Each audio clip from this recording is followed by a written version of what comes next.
Assalamualaikum warahmatullahi wabarakatuh. Selamat datang kembali di channel Om Riz Official. Untuk kisah kali ini masih ada sebuah kisah dari tulisannya Pena Aksara.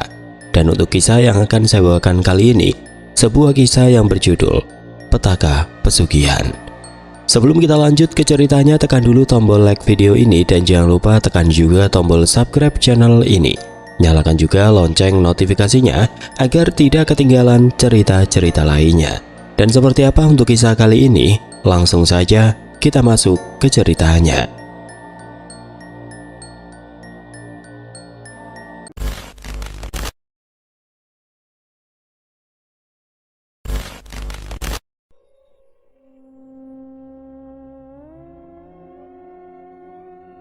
Plak.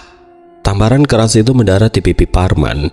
Akan tetapi yang sakit bukan tamparan fisik, melainkan tamparan kata-kata yang dilontarkan oleh rentenir bertampang bengis di hadapannya. "Mana janji manismu, Parman? Sudah jatuh tempo. Kau pikir utang bisa lunas dengan senyum kecutmu itu?" Parman hanya bisa menunduk. Kedua tangannya terkepal erat. Peluh dingin membasahi punggungnya meski udara panas menyengat kulit. Di hadapannya rentenir itu terus mencerca. Suaranya menggelegar memecah sunyi siang yang terik. "Anak istrimu mau makan apa?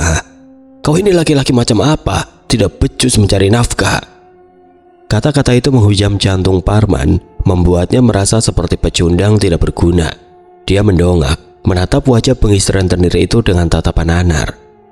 "Beri aku waktu, Pak. Aku janji, secepatnya aku lunasi," ucapnya dengan suara tercekat. "Janji? Omong kosong. Dulu juga kau bilang begitu. Sekarang aku tidak mau dengar alasan lagi. Kalau besok kau belum bayar, rumahmu jadi jaminan." Rentenir itu berbalik, meludah ke tanah yang kering dan berlalu meninggalkan Parman yang terhuyung-huyung. Langkahnya berat, seolah memukul beban seluruh dunia. Parman berjalan gontai menuju gubuk reotnya di ujung desa. Desa kecil di pelosok Sulawesi memang menyimpan keindahan alam yang memukau bagi para pelancong yang singgah. Hamparan laut biru, hutan hijau yang rimbun, dan matahari terbenam yang memukau. Akan tetapi semua itu tidak berarti apa-apa bagi Parman. Baginya, desa itu adalah penjara yang mengurungnya dalam kemiskinan abadi.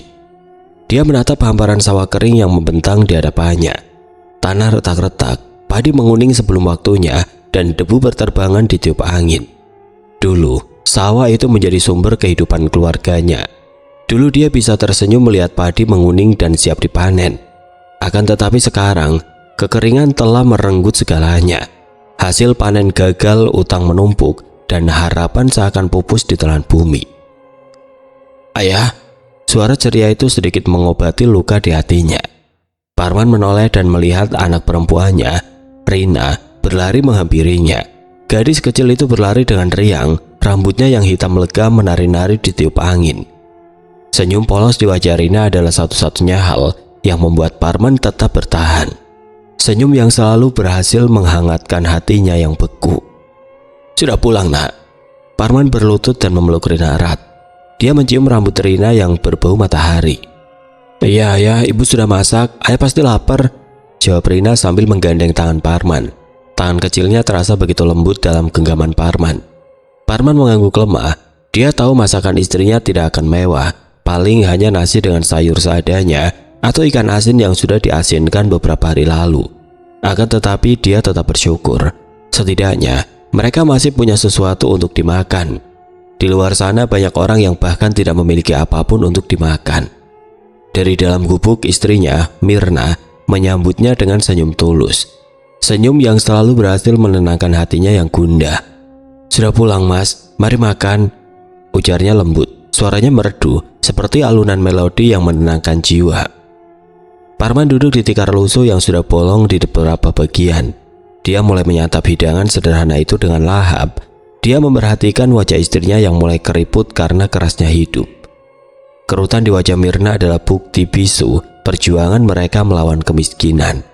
Hatinya semakin teriris pikirnya. Dia merasa bersalah karena tidak bisa membahagiakan mereka. Seharusnya dia bisa memberikan kehidupan yang lebih baik untuk mereka. "Bagaimana panen hari ini, Mas?" tanya Mirna sambil mengelus rambut Rina. Parman menghela nafas panjang. "Sama saja, Dek. Kekeringan ini membuat segalanya sulit. Mungkin sebentar lagi kita tidak punya apa-apa lagi, jawabnya dengan nada putus asa. Mirna menggenggam tangan Parman erat. Jangan bicara seperti itu, Mas. Kita pasti bisa melewati ini bersama-sama. Tuhan tidak akan memberikan cobaan melebihi kemampuan kita, ujarnya dengan suara penuh keyakinan. Parman menatap mata istrinya yang penuh dengan keyakinan. Dia tahu Mirna adalah wanita yang kuat dan sabar. Dia adalah tiang penyangga keluarganya. Akan tetapi sampai kapan dia bisa terus bertahan? Sampai kapan dia bisa terus tersenyum di tengah kesulitan ini?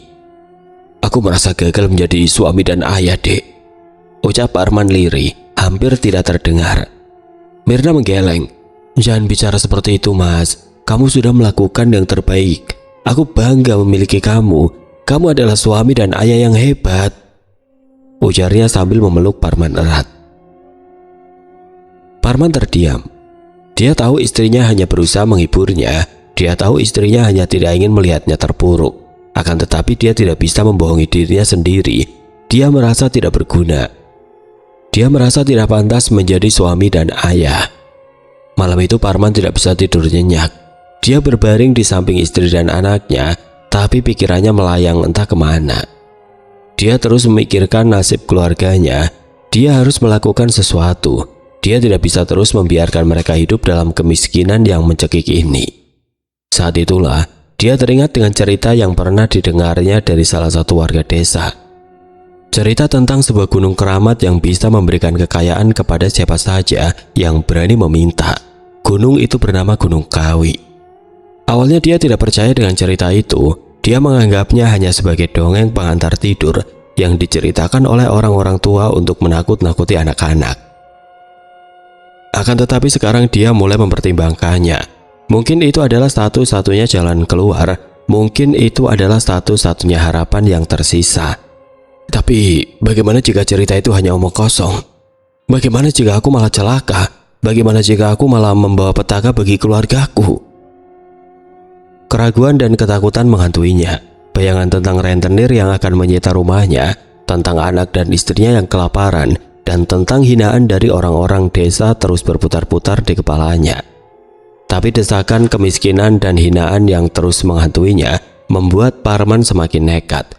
Dia harus mencoba. Tidak ada salahnya mencoba, kan? Pagi harinya sebelum matahari terbit, Parman sudah bangun. Dia bersiap-siap untuk pergi.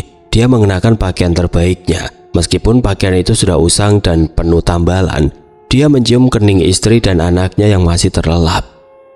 Parman berpamitan kepada istrinya.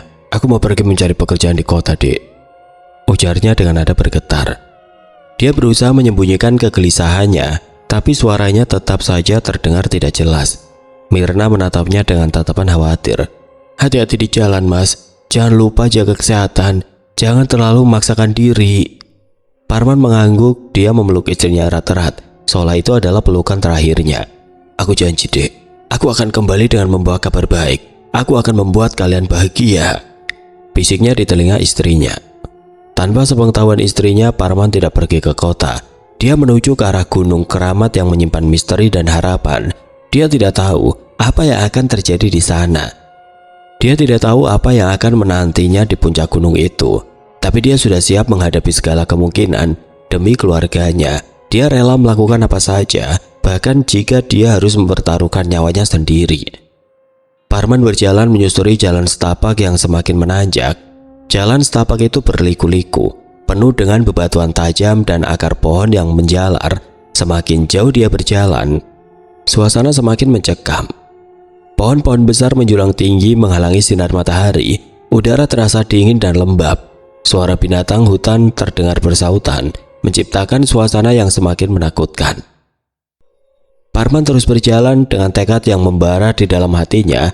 Dia berharap gunung keramat itu benar-benar bisa memberikan kekayaan kepadanya. Dia ingin membuktikan kepada semua orang bahwa dia bisa sukses dan membahagiakan keluarganya. Dia ingin mengangkat derajat keluarganya dari kemiskinan yang telah mencengkeram mereka selama bertahun-tahun. Di kejauhan dia melihat puncak gunung yang tertutup kabut tebal. Puncak gunung itu tampak angker dan menakutkan. Tapi Parman tidak gentar. Dia terus melangkah maju menuju takdir yang telah menantinya. Dia tidak tahu apakah takdir itu akan membawa kebaikan atau keburukan. akan tetapi dia sudah siap menghadapinya. Dia sudah siap menerima segala konsekuensi dari keputusannya.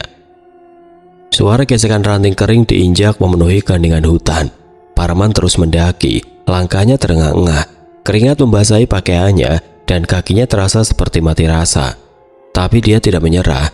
Bayangan kemiskinan dan harapan akan kekayaan terus membayangi pikirannya, mendorongnya untuk terus melangkah. Setelah berjalan beberapa jam, Parman akhirnya tiba di sebuah tempat terbuka. Di tengah tempat itu, berdiri sebuah gubuk kecil yang terbuat dari bambu dan beratapkan daun rumbia. Asap mengepul dari cerobong gubuk itu, menandakan adanya kehidupan di sana. Parman mendekati gubuk itu dengan hati-hati. Dia mengetuk pintu dengan ragu. "Permisi," ucap Parman lirih.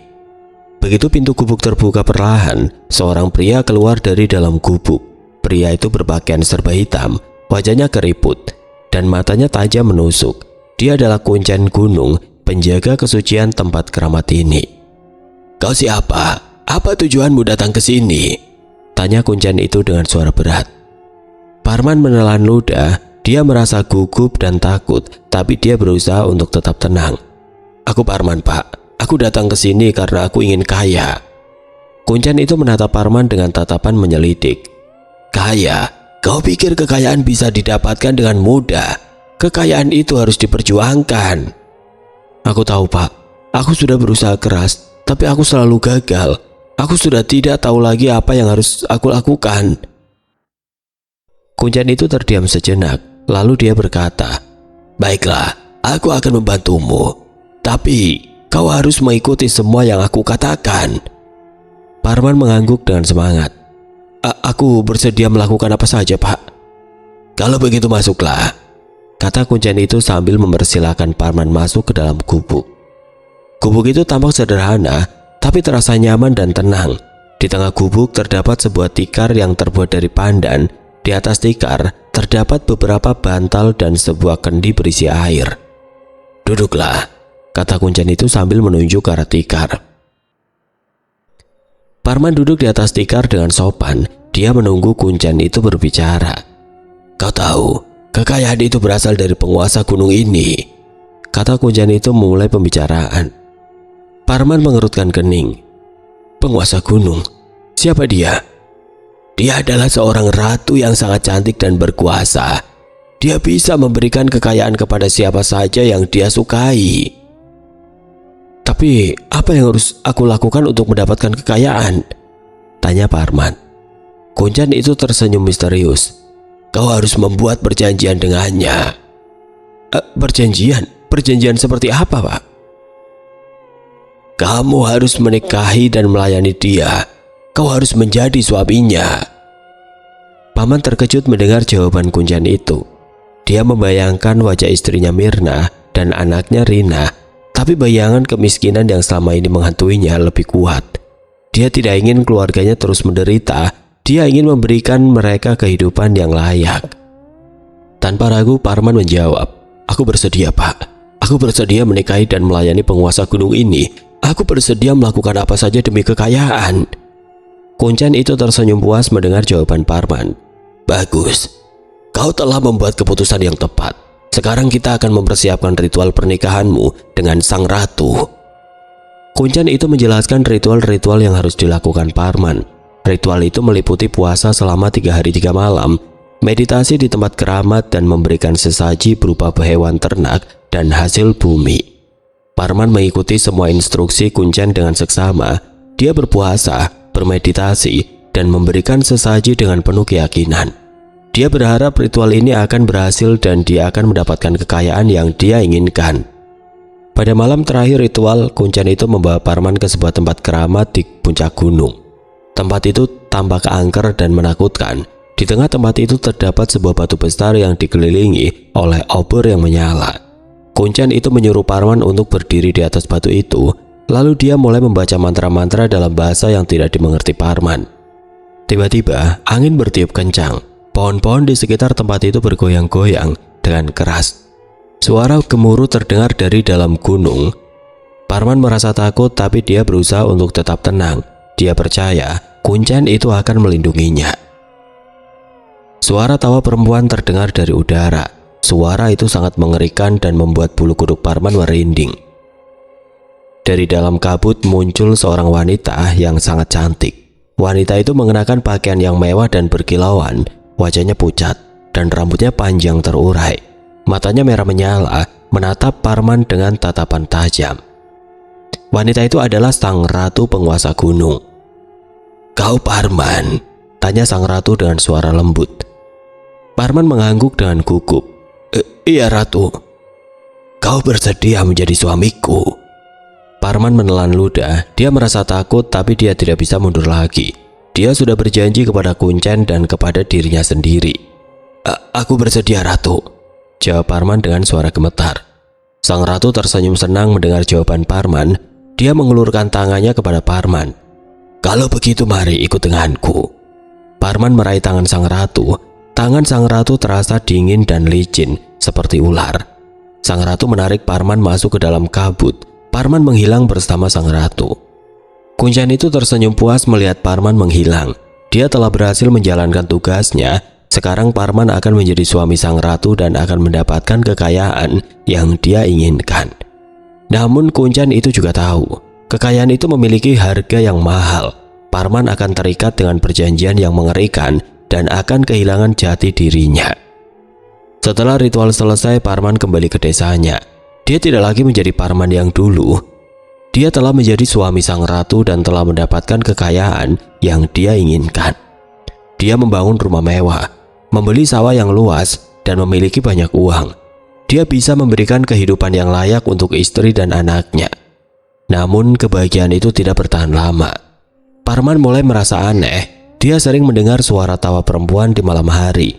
Dia sering melihat bayangan aneh di rumahnya. Dia merasa sang ratu selalu mengawasinya.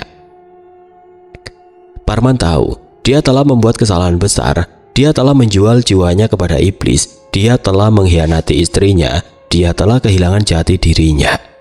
Dia ingin membatalkan perjanjian itu, tapi dia tidak tahu caranya. Dia takut, jika dia membatalkan perjanjian itu, dia akan kehilangan segalanya. Suara raungan mesin mobil baru itu membelah kesunyian desa. Parman tersenyum puas di balik kemudi. Mobil mewah berwarna merah menyala itu adalah hasil jeripayahnya, hasil dari perjanjiannya dengan sang ratu penguasa gunung. Dia melirik ke arah rumahnya yang dulu reot dan kumuh. Sekarang rumah itu telah berubah menjadi bangunan megah layaknya istana. Dindingnya dicat dengan warna cerah. Taman bunga menghiasi halaman depan dan lampu-lampu kristal memancarkan cahaya gemerlap di malam hari. Parman memarkirkan mobilnya di depan rumah. Dia keluar dari mobil dan disambut oleh istrinya Mirna dan anaknya Rina. "Ayah!" Rina berlari menghampirinya dan memeluknya erat. "Anak ayah sudah besar ya," kata Parman sambil mencium pipi Rina. Mirna tersenyum melihat kebahagiaan suaminya. "Selamat datang, Mas." "Terima kasih, Dek," jawab Parman sambil merangkul istrinya. Mereka masuk ke dalam rumah yang baru saja direnovasi. Mirna terkejut melihat interior rumah yang mewah dan elegan. Lantai marmer berkilauan, perabot antik menghiasi ruangan, dan lukisan-lukisan mahal tergantung di dinding. "Mas, dari mana semua ini?" tanya Mirna dengan tatapan tidak percaya. Parman tersenyum. "Aku sudah bilang, Dek, aku mendapatkan pekerjaan yang bagus di kota. Aku juga mulai usaha."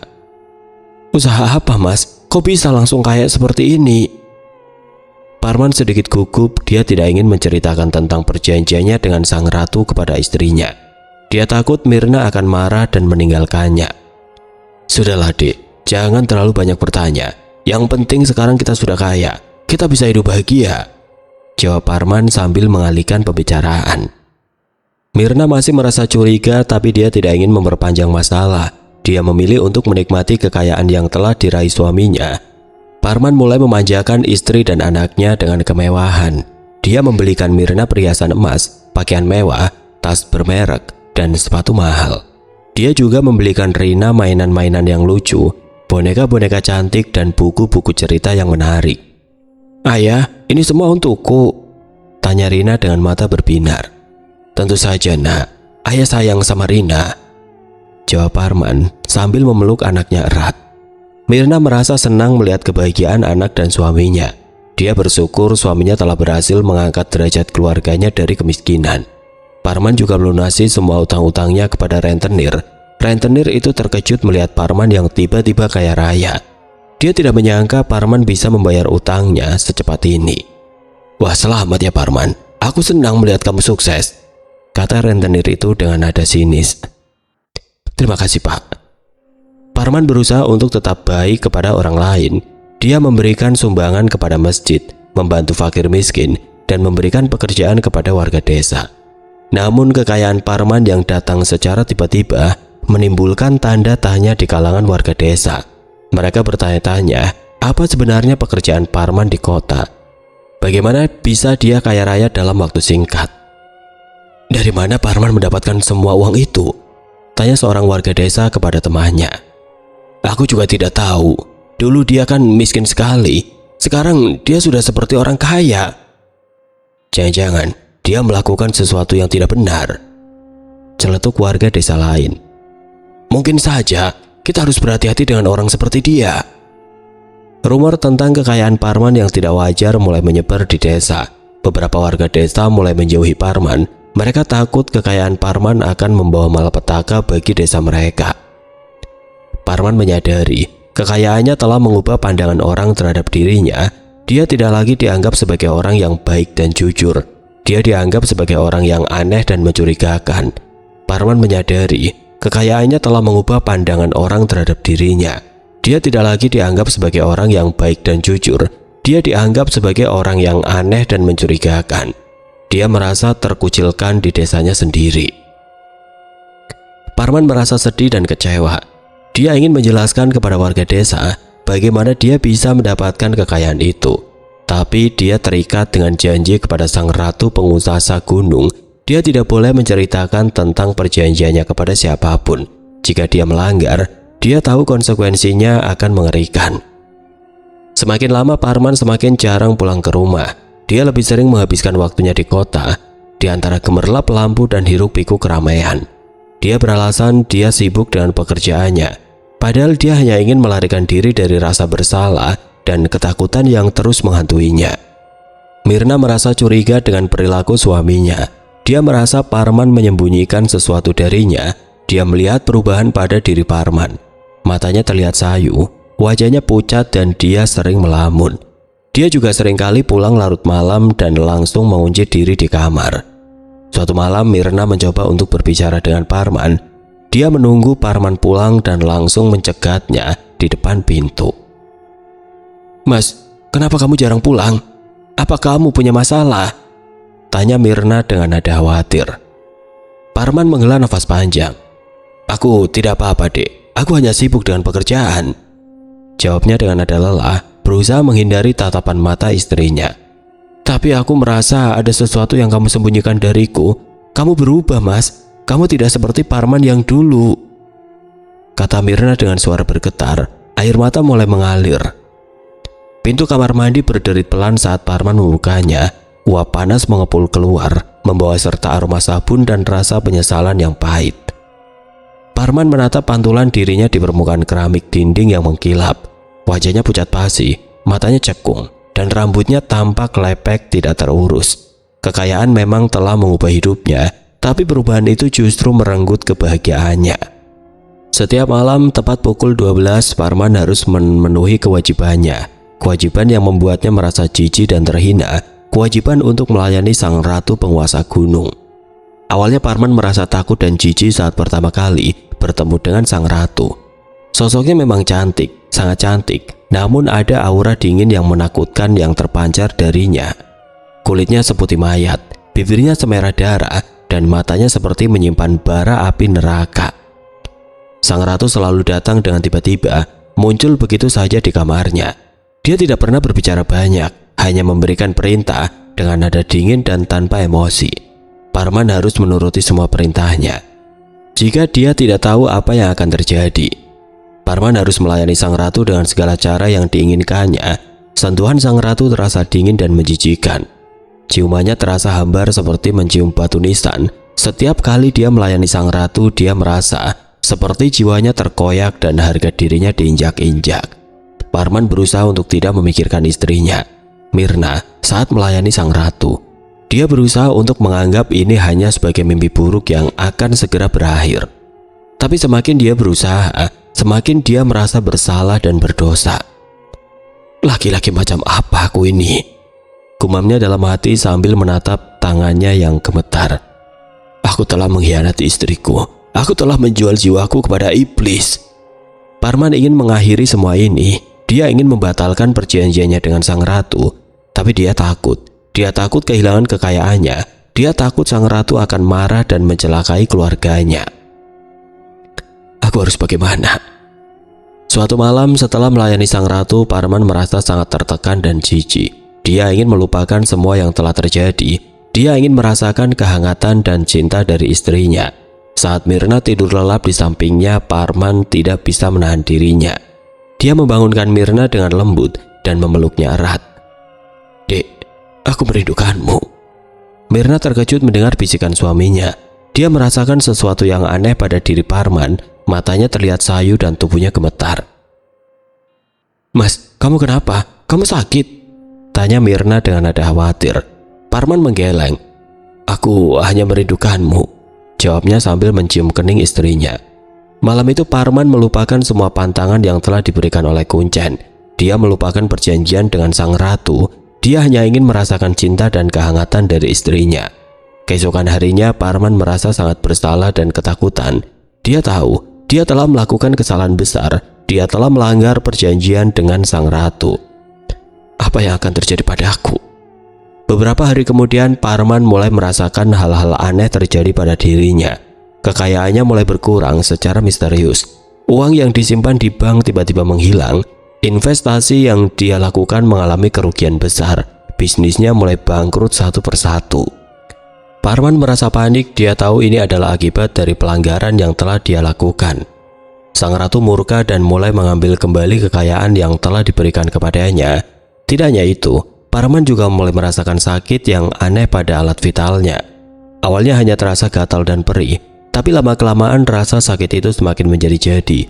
Alat vitalnya mulai membengkak, mengeluarkan cairan aneh dan berbau busuk. Parman sangat ketakutan. Dia tahu ini adalah kutukan dari sang ratu. Dia telah melanggar perjanjiannya dan sang ratu menghukumnya dengan penyakit yang mengerikan. Parman berusaha untuk menyembunyikan penyakitnya dari istrinya. Dia malu dan takut Mirna akan jijik padanya. Parman selalu memakai celana panjang dan menghindari berhubungan intim dengan Mirna. Mas, kenapa kamu selalu memakai celana panjang? Apa kamu tidak gerah? Tanya Mirna suatu hari. Tidak, Dek, aku hanya sedang tidak enak badan, jawab Parman gugup, berusaha menyembunyikan rasa sakit yang luar biasa. Mirna menatapnya dengan curiga, tapi dia tidak bertanya lebih lanjut. Dia merasa ada sesuatu yang disembunyikan oleh suaminya. Parman mencari pertolongan medis secara diam-diam. Dia pergi ke dokter dan menceritakan penyakitnya. Dokter melakukan pemeriksaan dan memberikan beberapa obat. Tapi obat-obatan itu tidak memberikan hasil apapun. Penyakit Parman justru semakin parah. Saya tidak tahu penyakit apa yang kamu derita ini, Pak. Sebaiknya Bapak mencari pertolongan dari spesialis yang lebih ahli, kata dokter dengan nada bingung. Parman merasa putus asa.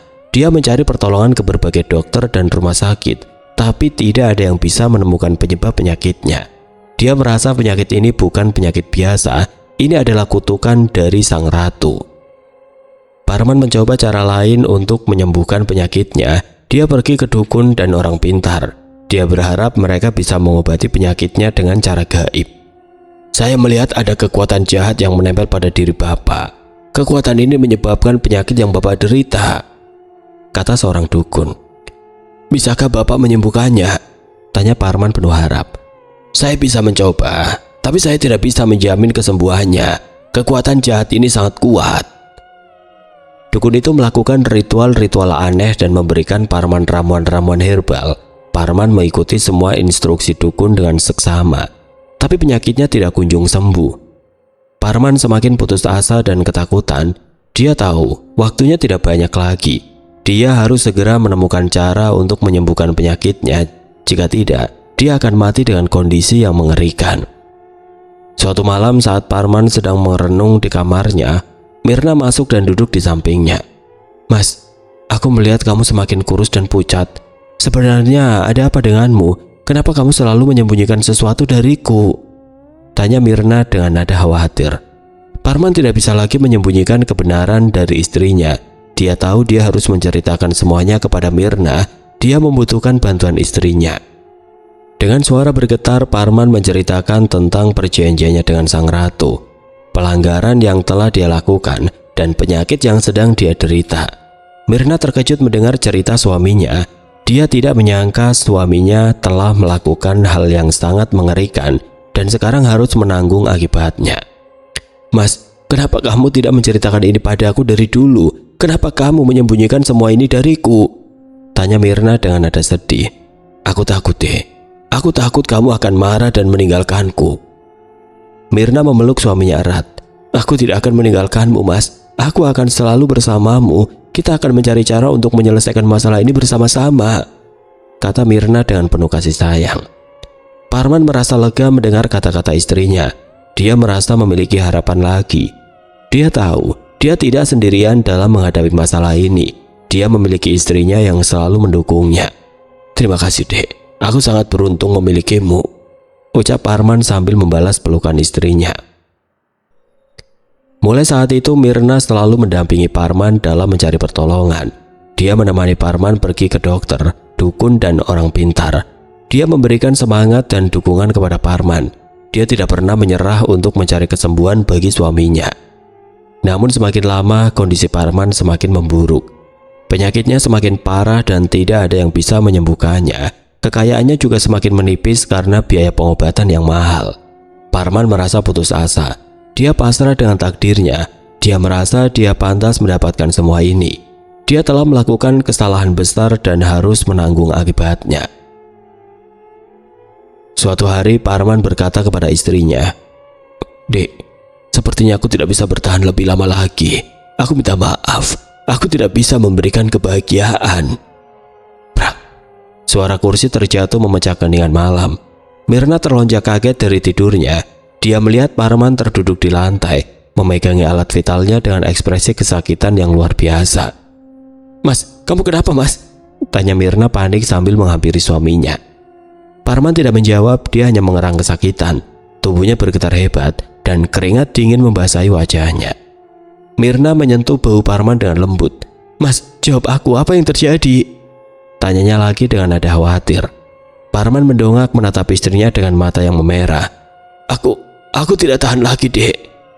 Mirna membantu Parman untuk berdiri dan membawanya kembali ke tempat tidur. Dia memeriksa tubuh suaminya dan terkejut melihat kondisi alat vital Parman yang semakin memprihatinkan. Mas, apa ini? Kenapa bisa seperti ini? Tanya Mirna dengan nada ngeri. Parman menghela nafas panjang. Dia tahu dia tidak bisa lagi menyembunyikan kebenaran dari istrinya. Dia harus menceritakan semuanya. Dengan suara yang lemah dan bergetar, Parman menceritakan tentang perjanjian pesugihan yang telah dia lakukan dengan sang ratu penguasa gunung. Dia menceritakan tentang kewajibannya untuk melayani sang ratu setiap malam, pelanggaran yang telah dia lakukan, dan kutukan yang telah menimpanya. Mirna mendengarkan cerita suaminya dengan seksama. Awalnya dia tidak percaya dengan apa yang dia dengar.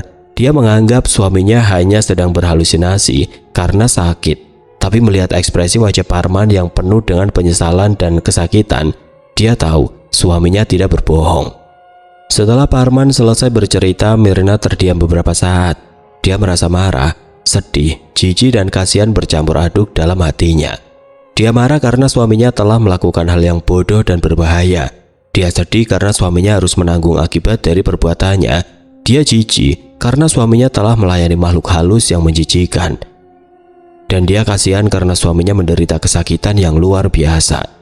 Kenapa kamu melakukan ini, Mas? Kenapa kamu tidak memikirkanku dan Rina?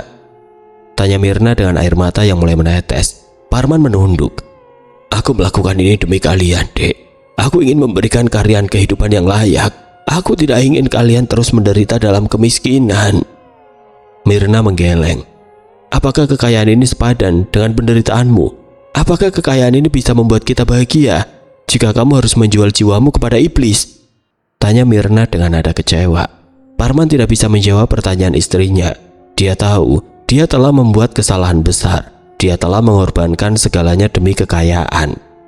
Setelah beberapa saat, Myrna menghela nafas panjang. Dia tahu dia tidak bisa terus marah dan menyalahkan suaminya. Dia harus membantu suaminya untuk mencari jalan keluar dari masalah ini. Baiklah mas, aku tahu kamu telah menyesal. Sekarang, kita harus mencari cara untuk menyembuhkan penyakitmu. Parman menatap istrinya dengan tatapan penuh terima kasih. Terima kasih dek, aku tahu aku tidak pantas mendapatkan maafmu. Myrna memeluk Parman erat. Jangan bicara seperti itu mas, aku akan selalu bersamamu apapun yang terjadi, bisiknya di telinga suaminya. Mulai saat itu Myrna semakin giat mencari cara untuk menyembuhkan penyakit Parman. Dia pergi ke berbagai dukun dan orang pintar yang terkenal di daerahnya. Dia berharap ada di antara mereka yang bisa mengobati penyakit suaminya. Suatu hari, Myrna mendengar tentang seorang wanita yang sangat terkenal karena kemampuannya mengobati penyakit gaib. Wanita itu bernama Kia. Myrna segera menemui Kia dan menceritakan tentang penyakit yang diderita suaminya. Kia mendengarkan cerita Myrna dengan seksama. Setelah selesai mendengarkan cerita Myrna, Kia terdiam sejenak. Dia tampak berpikir keras. Penyakit suami ibu sangat parah. Ini adalah akibat dari perjanjian yang telah dia lakukan dengan makhluk halus. Saya tidak yakin bisa menyembuhkannya, kata Kia dengan nada serius. Myrna merasa kecewa mendengar perkataan Kia, tapi dia tidak menyerah. Dia memohon kepada Kia untuk mencoba mengobati suaminya. Saya mohon Bu Kia, tolong bantu suami saya akan melakukan apa saja, pinta Myrna dengan air mata yang mulai menetes. Kia menatap Myrna dengan tatapan iba. Dia tahu Myrna sangat mencintai suaminya dan rela melakukan apa saja demi kesembuhannya. Baiklah, saya akan mencoba membantu suami ibu, tapi saya tidak bisa menjamin kesembuhannya. Kekuatan jahat yang menempel pada dirinya sangat kuat, kata Kia akhirnya. Myrna merasa senang mendengar perkataan Kia. Dia berterima kasih kepada Kia karena bersedia membantu suaminya. Kia mulai melakukan ritual-ritual pengobatan untuk Parman. Dia membacakan mantra-mantra, memberikan ramuan-ramuan herbal, dan melakukan pembersihan gaib pada diri Parman. Parman mengikuti semua instruksi Kia dengan seksama. Dia berharap ritual-ritual pengobatan ini bisa menyembuhkan penyakitnya. Namun meskipun telah melakukan berbagai upaya pengobatan, kondisi Parman tidak kunjung membaik. Penyakitnya semakin parah dan tubuhnya semakin membusuk. Bau busuk dari tubuh Parman semakin menyengat, membuat Myrna merasa mual dan jijik. Melihat kondisi suaminya yang semakin memprihatinkan, Myrna merasa putus asa. Dia tahu waktunya tidak banyak lagi. Dia harus mempersiapkan diri untuk menghadapi kenyataan yang pahit. Suatu malam saat Myrna sedang menemani Parman di kamarnya, Parman tiba-tiba memanggil namanya dengan suara yang sangat lirih. Dek. Myrna mendekatkan telinganya ke mulut Parman. Iya mas, ada apa mas? Aku minta maaf, bisik Parman dengan suara yang semakin melemah. Myrna menggenggam tangan Parman erat. Jangan bicara seperti itu mas, kamu tidak perlu meminta maaf, ucapnya dengan air mata yang mulai membasahi pipinya. Aku telah membuat kesalahan besar. Aku telah menyanyiakan hidupku. Myrna menggeleng. Jangan menyesal mas, yang penting sekarang kamu sudah menyadari kesalahanmu. Parman tersenyum tipis. Terima kasih dek, kamu adalah istri yang terbaik yang pernah aku miliki. Parman menarik nafas dalam-dalam, lalu menghembuskannya perlahan. Matanya menatap Myrna dengan penuh cinta dan penyesalan. Aku mencintaimu dek, bisiknya untuk terakhir kalinya. Setelah mengucapkan kata-kata itu, Parman menghembuskan nafas terakhirnya.